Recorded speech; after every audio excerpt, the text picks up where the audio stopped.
चातुर्मास का आखिरी महीना होता है कार्तिक। आश्विन मास के बाद कार्तिक मास आता है। कार्तिक मास की शास्त्रों में विशेष महिमा बताई गई है। कार्तिक मास में स्नान का विशेष फल मिलता है। कार्तिक मास को दामोदर मास भी कहते हैं। इस महीने में भगवान कृष्ण के दामोदर स्वरूप की पूजा करनी चाहिए। इसके साथ ही कार्तिक मास में भगवान शिव, कुमार कार्तिकेय, श्री लक्ष्मी नारायण और तुलसी जी की पूजा का विशेष विधान है। कार्तिक मास का हर दिन पर्व की तरह मनाया जाता है। शास्त्रों के मुताबिक जो लोग व्रत पूर्वक शास्त्र विधि से कार्तिक मास में स्नान और पूजा पाठ करते हैं, उन लोगों के जीवन के सभी संकट समाप्त हो जाते हैं। भगवत कृपा से उनके जीवन में कभी धन धान्य की कमी नहीं रहती। साथ ही व्यक्ति जीवन में आनंद लेता हुआ भगवान के वैकुंठ लोक में स्थान प्राप्त करता है। स्कंद पुराण के अनुसार भगवान विष्णु और विष्णु तीर्थ के समान ही कार्तिक मास उत्तम और दुर्लभ है। कार्तिक में अनेक पर्व और त्योहार मनाए जाते हैं।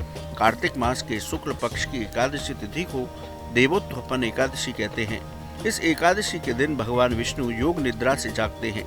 तुलसी शालिग्राम विवाह के साथ मांगलिक कार्य शुरू हो जाते हैं। इस महीने में सूर्योदय से पहले गंगा, यमुना या किसी पवित्र कुंड सरोवर पर स्नान कर पूजा पाठ दान करने से व्यक्ति को मोक्ष की प्राप्ति होती है। कार्तिक मास में देवतागण भी गंगा स्नान करने धरती पर आते हैं। आइए सबसे पहले आपको बताते हैं कार्तिक मास कब से शुरू होगा। इस साल 18 अक्टूबर से शुरू होगा कार्तिक मास। 15 नवंबर को समाप्त होगा कार्तिक मास। कार्तिक मास का हर दिन पर्व की तरह है। कार्तिक मास में हर दिन पूजा पाठ करें। कार्तिक माह में स्नान और दीपदान का महत्व है। शास्त्रों में कार्तिक मास में पूजा पाठ और दान के विशेष नियम दिए गए हैं। शास्त्रों के अनुसार ही हमें कार्तिक मास में स्नान, दान, पूजा पाठ करना चाहिए। आइए जानते हैं कार्तिक मास में क्या करें। कार्तिक मास में सूर्योदय से पहले स्नान करें। व्रत संकल्प लेकर हर दिन उपासना करें। गंगा, यमुना या पवित्र कुंड सरोवर पर स्नान करें। ये संभव ना हो तो घर पर ही स्नान करें। स्नान के बाद तुलसी जी का पूजन करें। तुलसी जी की मंत्र जप करते हुए परिक्रमा करें। श्री लक्ष्मी नारायण की पूजा करें। श्री राधा कृष्ण की पूजा करें। भगवान शिव का जलाभिषेक करें। कार्तिक मास में मंत्र जप करें। शाम के समय तुलसी जी के पास दीपदान करें। कुंड, सरोवर आदि जल स्थानों पर दीपदान करें। कार्तिक मास में एक वक्त भोजन करें। कार्तिक मास में अपनी किसी प्रिय वस्तु का त्याग करें। संभव हो तो कार्तिक मास में धरती पर सोएं। अपनी सामर्थ्य के अनुसार ब्राह्मणों को दान दें। गौशाला, अनाथालय में दान दें। परम कल्याणकारी कार्तिक मास में हर भगवत भक्त को शांत भाव से रहना चाहिए और विधि पूर्वक उपासना करनी चाहिए, जिससे हमें श्री लक्ष्मी नारायण की कृपा प्राप्त हो, हरिप्रिया तुलसी जी की कृपा मिले।